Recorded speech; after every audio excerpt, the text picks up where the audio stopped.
राधे राधे मेरे प्यारे भाइयों बहनों माताओं व बंधुओं, संस्कार की बातें चैनल में आपका स्वागत है।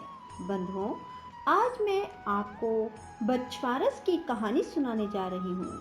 बंधुओं, बछवारस अर्थात गो वत्स द्वादशी की कहानी। बंधुओं, बछवारस भाद्रपद महीने के कृष्ण पक्ष की द्वादशी तिथि को मनाई जाती है।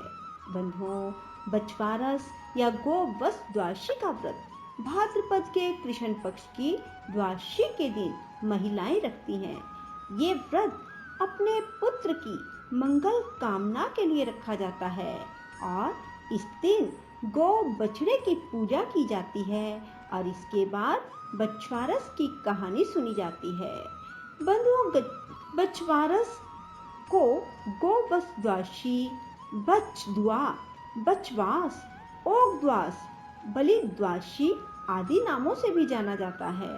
बंधुओं, कथा को पूरी सुनना और सुनने के बाद कमेंट बॉक्स में बछवारस माता की जय लिखना ना भूलना।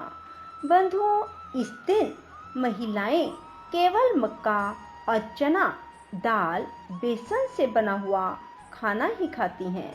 कई स्थानों पर आज के दिन माँ अपने बेटे की लंबी उम्र के लिए उसे तिलक लगाकर नारियल देती हैं।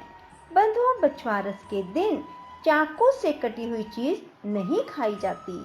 गाय बछड़े की पूजा की जाती है। गेहूं मूंग का सेवन नहीं किया जाता। किसी गांव में एक सासू बहू रहा करती थी। उनके खेती का काम था। बहू की नई नई शादी हुई। सासू माँ रोज खेत में जाती तो बहू को खाना बनाने के लिए सब्जी बता कर जाती कि बहू, आज तुम ये सब्जी बना लेना।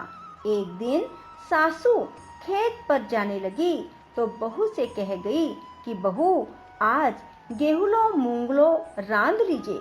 उसे बड़ा अजीब लगा क्योंकि गेहुलो मूंगलो उनकी गाय बछड़े को कहा जाता था।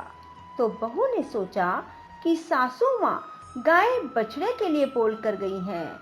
उसे बड़ा अजीब लगा, परंतु सासू माँ की आज्ञा मानना उसका कर्तव्य था।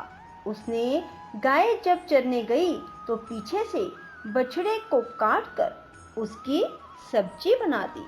पर वो बार बार भगवान से सब कुछ ठीक करने की प्रार्थना करती रही क्योंकि उसे चिंता थी कि गाय जब घर वापस आएगी तो बछड़े को ना पाकर उसकी क्या स्थिति होगी।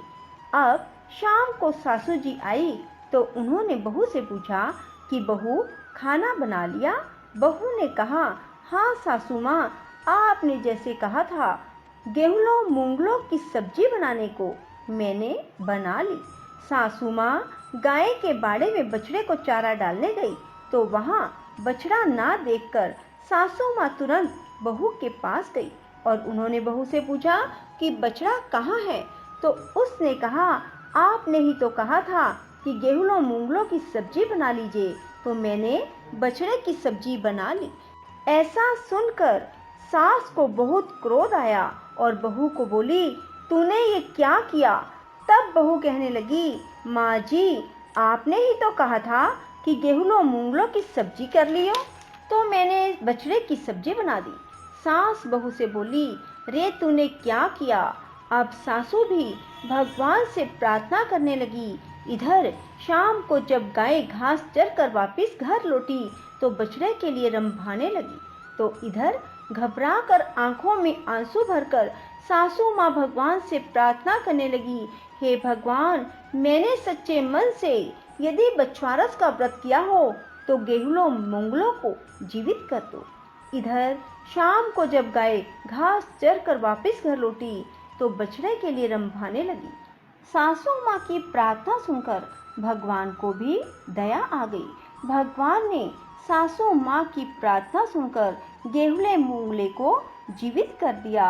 वह हांडी फोड़कर बाहर आया और दौड़ता हुआ अपनी माँ के पास पहुँच गया। गाय जो बहुत देर से रंभा रही थी उसने रंभाना बंद कर दिया और खुशी से अपने बच्चे को चाटने लगी। अतः उस दिन के बाद से ही महिलाएं बछवारस के दिन गेहूं और मूंग का भोजन नहीं करती। हे भगवान, जैसे उस सासू माँ को बाद में टूटी, सब पर टूटियो, कथा अधूरी हो तो पूरी कीजो। हे बछवारस माता, जैसे सांस का सत रखा, वैसे सबका रखना। बोलो बछवारस माता की जय हो। राधे राधे, जय श्री कृष्णा। बंधुओं, यदि आपको हमारी वीडियो पसंद आए तो इसे लाइक करें और शेयर भी जरूर करें। धन्यवाद।